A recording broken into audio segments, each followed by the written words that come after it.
पृथ्वीराज चौहान।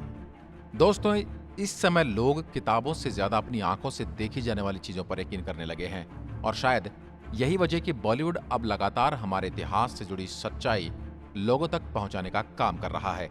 ऐसी ही एक फिल्म हमारे बीच आने वाली है जो देश के महान शासक पृथ्वीराज चौहान की पूरी कहानी हमें दर्शाने वाली है।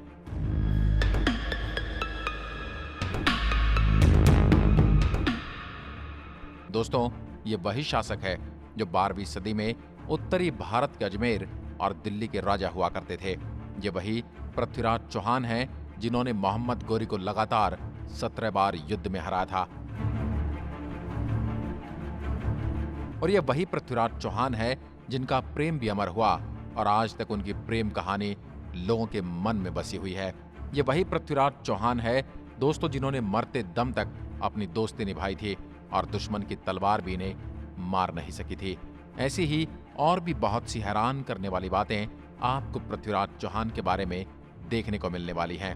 तो चलिए दोस्तों, शुरू करते हैं उस महान शासक की महान कहानी जिसने इतिहास में अपनी एक अमिट छाप छोड़ी है। दोस्तों, वैसे तो पृथ्वीराज चौहान के नाम पर कई सीरियल बनाए जा चुके हैं, लेकिन अब इस पर अक्षय कुमार फिल्म बनाने वाले हैं जो पृथ्वीराज चौहान का किरदार निभाएंगे। चौहान वंश में जन्मे पृथ्वीराज आखिरी हिंदू शासक थे। पृथ्वीराज चौहान का जन्म 1149 में हुआ। पृथ्वीराज अजमेर के महाराज सोमेश्वर और कपूरी देवी की संतान थे। पृथ्वीराज का जन्म उनके माता पिता के विवाह के 12 वर्षों के पश्चात हुआ था। यह राज्य में खलबली का कारण बन गया और राज्य में उनकी मृत्यु को लेकर जन्म समय से ही षड्यंत्र रचे जाने लगे, परंतु वे बचते चले गए। मात्र 11 वर्ष की आयु में पृथ्वीराज के सिर से पिता का साया उठ गया था। उसके बाद भी उन्होंने अपना दायित्व अच्छी तरह से निभाया और लगातार अन्य राजाओं को पराजित कर अपने राज्य का विस्तार करते गए और अपने राज्य की रक्षा भी करते गए। महज 11 वर्ष की उम्र में उन्होंने अपने पिता की मृत्यु के पश्चात दिल्ली और अजमेर का शासन संभाला और उसे कई सीमाओं तक फैलाया, परंतु अंत में वे राजनीति का शिकार हुए और अपनी रियासत हार बैठे। परंतु उनकी हार के बाद कोई हिंदू शासक उनकी कमी पूरी नहीं कर पाया। पृथ्वीराज को राय पिथौरा भी कहा जाता है। पृथ्वीराज चौहान बचपन से एक कुशल योद्धा थे। उन्होंने युद्ध के अनेक गुण सीखे थे। उन्होंने अपने बाल्यकाल से ही शब्द वेदी बाण विद्या का भी अभ्यास किया था और कई लोग तो ये भी कहते हैं कि उन्होंने अश्वत्थामा से यह विद्या सीखी थी। दोस्तों, वैसे तो पृथ्वीराज चौहान की बहादुरी के अनेक किस्से हैं, जिसमें एक किस्सा ये भी है कि उन्होंने बिना किसी हथियार के शेर को मार गिराया था। पोते की बहादुरी को देखते हुए उनके दादा अंगद ने पृथ्वीराज चौहान को दिल्ली के राज सिंहासन पर बिठा दिया और इसके बाद 13 साल की उम्र में उन्होंने गुजरात के पराक्रमी शासकों भीमदेव को भी हरा दिया था। दोस्तों, पृथ्वीराज की पहचान उनकी विशाल सेना की वजह से भी होती है। उनकी सेना में 300 हाथी और 3 लाख पैदल सैनिक मौजूद थे। पृथ्वीराज चौहान की एक ही रानी का जिक्र आपको हर जगह सुनने और पढ़ने को मिलता है, लेकिन इन पर लिखी गई किताब पृथ्वीराज रासो के अनुसार इनका विवाह 11 साल की उम्र से पहले हो चुका था। इतना ही नहीं, जब तक ये 22 साल के नहीं हुए तब तक हर साल इनकी शादी होती रही। जब वे 26 साल के हुए तब जाकर उन्होंने संयोगिता से विवाह किया था, जिनकी प्रेम कहानी को अमर कहा जाता है। अगर इस किताब पर यकीन करें तो पृथ्वीराज चौहान की 12 रानियां थी। पृथ्वीराज चौहान और संयोगिता की प्रेम कहानी। संयोगिता कन्नौज के शासक राजा जयचंद की पुत्री थी। ये वही जयचंद था जिसके नाम का इस्तेमाल शायद आपने गद्दार के लिए जरूर किया होगा। हालांकि पृथ्वीराज रासो को छोड़कर जयचंद की गद्दारी का कहीं आपको जिक्र नहीं मिलेगा। इस किताब के अनुसार जयचंद का आरोप था कि उसने मोहम्मद गोरी की सहायता की थी। इस किताब के अनुसार जयचंद पर यह आरोप लगा था कि उसने मोहम्मद गोरी की सहायता की थी। अब इस बात पर भला कौन विश्वास करेगा? कोई बाप अपने ही बेटी का घर बर्बाद करना चाहेगा? तो इसके पीछे भी एक वजह है और वो ये है कि जब संयोगिता का स्वयंवर रखा गया था तब पृथ्वीराज चौहान को वो इतनी पसंद आ गई थी कि इन्होंने उसे उठा लिया था।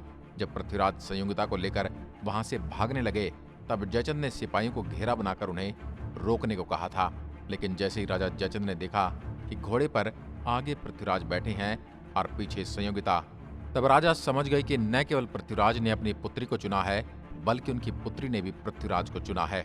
इसके बाद जयचंद ने पृथ्वीराज को वहां से जाने दिया था।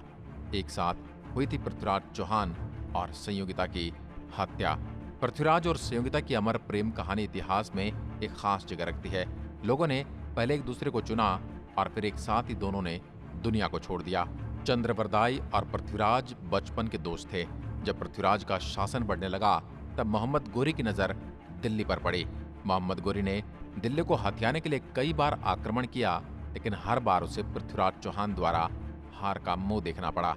अलग अलग ग्रंथों में, अलग अलग इतिहास की किताबों में मोहम्मद गोरी की पराजय का वर्णन मिलता रहा है, लेकिन सबसे ज्यादा जिक्र मिलता है वो है 17 बार, यानी 17 बार पृथ्वीराज चौहान ने मोहम्मद गोरी को पराजित किया था और हर बार जीवित भी छोड़ दिया, और 18वीं बार पृथ्वीराज चौहान पराजित हो गए। दोस्तों, पृथ्वीराज चौहान इतने दरियादिली इंसान थे कि वे अपने दुश्मन मोहम्मद गोरी को 17 बार हराने के बावजूद भी उसे छोड़ दिया करते थे। लेकिन आखिर में उसी मोहम्मद गोरी ने न केवल उन्हें हराया बल्कि बंदी बनाकर पृथ्वीराज को अपने साथ ले गया। पृथ्वीराज के साथ साथ उनके दोस्त चंद्रवरदाई को भी बंदी बना लिया गया। इसके बाद सजा के तौर पर पृथ्वीराज की दोनों आंखों में गर्म सलाखें भरकर उन्हें फोड़ दिया गया।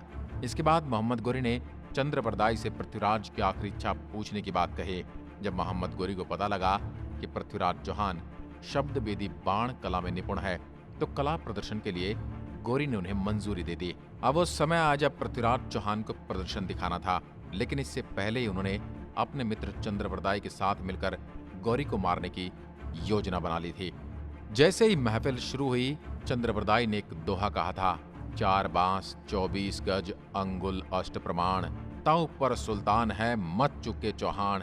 ये दोहा चंद्रवरदाई ने पृथ्वीराज को इशारा देने के लिए गाया था और उसको सुनते ही मोहम्मद गोरी ने शाबाश बोल दिया। फिर क्या था, दोनों आंखें खोने के बावजूद पृथ्वीराज चौहान ने शब्दभेदी बाण से मोहम्मद गोरी को मार डाला।